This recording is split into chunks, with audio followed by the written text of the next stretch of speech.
फातिमा की रानी माँ, प्रभु यीशु की माँ, आसरा तू ही है माँ।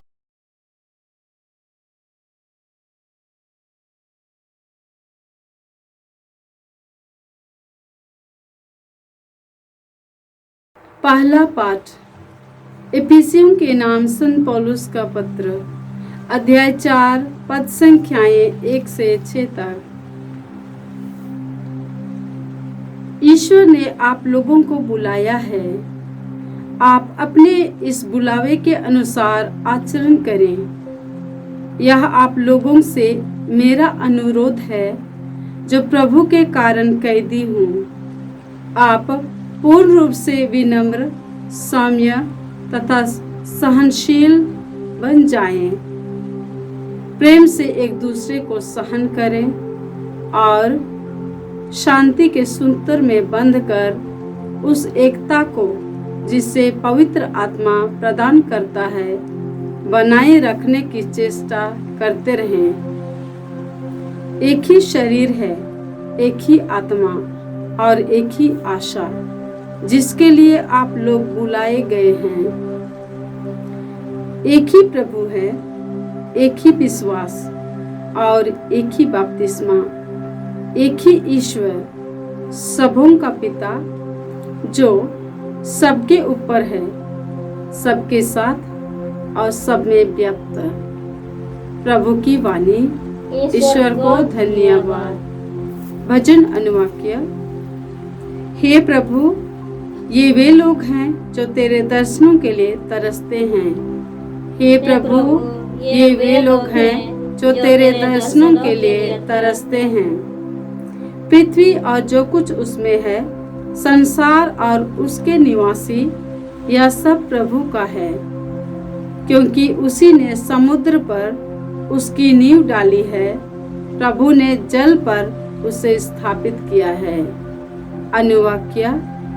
हे प्रभु, ये वे लोग हैं जो तेरे दर्शनों के लिए तरसते हैं। हे प्रभु, ये वे लोग हैं जो तेरे दर्शनों के लिए तरसते हैं। प्रभु के पर्वत पर कौन चढ़ेगा? उसके मंदिर में कौन रह पाएगा? वही जिसके हाथ निर्दोष हैं, जिसका हृदय निर्मल है, जिसका मन आसार संसार में नहीं रमता। अनुवाक्य। हे प्रभु, ये वे लोग हैं जो तेरे दर्शनों के लिए तरसते हैं। हे प्रभु, ये वे लोग हैं जो तेरे दर्शनों के लिए तरसते हैं। उसी को प्रभु की आशीष प्राप्त होगी। वही अपने मुक्तिदाता ईश्वर से पुरस्कार पाएगा। वह उन लोगों के सादृश्य है जो प्रभु की खोज में लगे रहते हैं, जो याकूब के ईश्वर के दर्शनों के लिए तरसते हैं। अनुवाक्य। हे प्रभु, ये वे लोग हैं जो तेरे दर्शनों के लिए तरसते हैं। हे प्रभु, ये वे लोग हैं जो तेरे दर्शनों के लिए तरसते हैं। जय घोष। हालेलुया। हे पिता, हे स्वर्ग और पृथ्वी के प्रभु, मैं तेरी स्तुति करता हूँ, क्योंकि तूने राज्य के रहस्यों को निरे बच्चों के लिए प्रकट किया है। हालेलुया। प्रभु आप लोगों के साथ हो और आपकी आत्मा के साथ। संत लूकास के अनुसार प्रभु यीशु ख्रीस्त का पवित्र सुसमाचार। हे प्रभु, तेरी महिमा हो।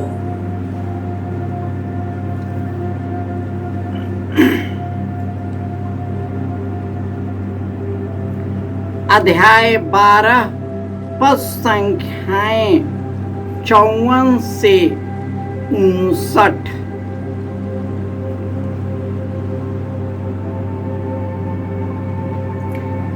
यीशु ने लोगों से कहा, यदि तुम पश्चिम से बादल उठते देखते हो तो तुरंत कहते हो वर्षा आ रही है, और ऐसा ही होता है। जब दक्षिण की हवा चलती है तो कहते हो लू चलेगी, और ऐसा ही होता है। हे ढोंगियों, यदि तुम आकाश पृथ्वी की सूरत पहचान सकते हो तो इस समय के लक्षण क्यों नहीं पहचानते? तुम स्वयं क्यों नहीं विचार करते कि उचित क्या है? जब तुम अपने मुदई के साथ कचहरी जा रहे हो और रास्ते में ही उससे समझौता करने की चेष्टा कर लो, कहीं ऐसा न हो कि वह तुम्हें न्यायकर्ताओं के पास खींच ले जाए और न्यायकर्ता तुम्हें प्यादों के हवाले कर दे और प्यादा तुम्हें बंदी गृह में डाल दे।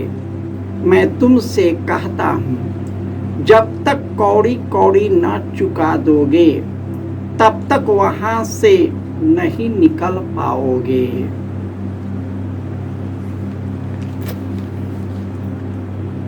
यह प्रभु का सुसमाचार है। हे क्रिस्त तेरी स्तुति हो। क्रिस्त में प्यारे भाइयों और बहनों, पृथ्वी और जो कुछ भी है, संसार उसका निवासी, सब कुछ प्रभु का है, क्योंकि उसने स्वर्ग में उसका नींव डाला है और उसे जल पर स्थापित किया है। इसलिए प्रभु के मंदिर पर कौन चढ़ पाएगा? वही जिसका हाथ निर्दोष है, जिसका हृदय निर्मल है, जिसका मन संसार में नहीं रमता, उसी को वह आशीष प्राप्त है। इसलिए आज के पहले पाठ में संत पौलुस एफेसियों के निवासियों को समझाते हैं कि आप लोग अपने बुलावे के अनुसार आचरण करें। आप पूर्ण रूप से विनम्र, सौम्य, सहनशील बन जाए, प्रेम से एक दूसरे को सहन करे, शांति के सूत्र में बंधकर एकता और पवित्र एकता को बनाए रखे, जो पवित्र आत्मा हम सबों को प्रदान किया है। क्योंकि एक ही शरीर, एक ही आत्मा, एक ही आशा, जिसके लिए हम सभी बुलाए गए हैं। हमारा एक ही प्रभु है, एक ही विश्वास है, एक ही बपतिस्मा, एक ही ईश्वर, जो सबों का पिता है, जो सबके ऊपर है और सबके साथ और सब में व्याप्त है। उसी की उपस्थिति में इस दुनिया की परिस्थिति को पहचानना है। यीशु कहते हैं कि यदि तुम पश्चिम में बादल उठते देखते हो तो उसे देखते ही पहचान जाते हो कि वर्षा आ रही है, और ऐसा ही होता है। जब दक्षिण की हवा चलती है तो कहते हो लू चलेगी, और ऐसा ही होता।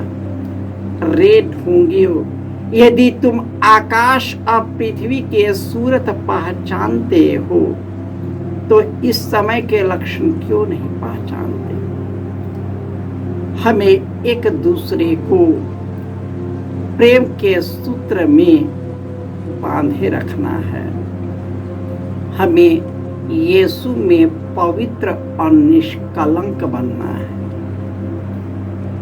और यदि हम यूं ही लड़ते झगड़ते रहेंगे, मारपीट करते रहेंगे, खून खराबा होता रहेगा, एक दूसरे के खून के प्यासे रहेंगे, बदले के आग से जलते रहेंगे, तो हमारा नाश निश्चित है।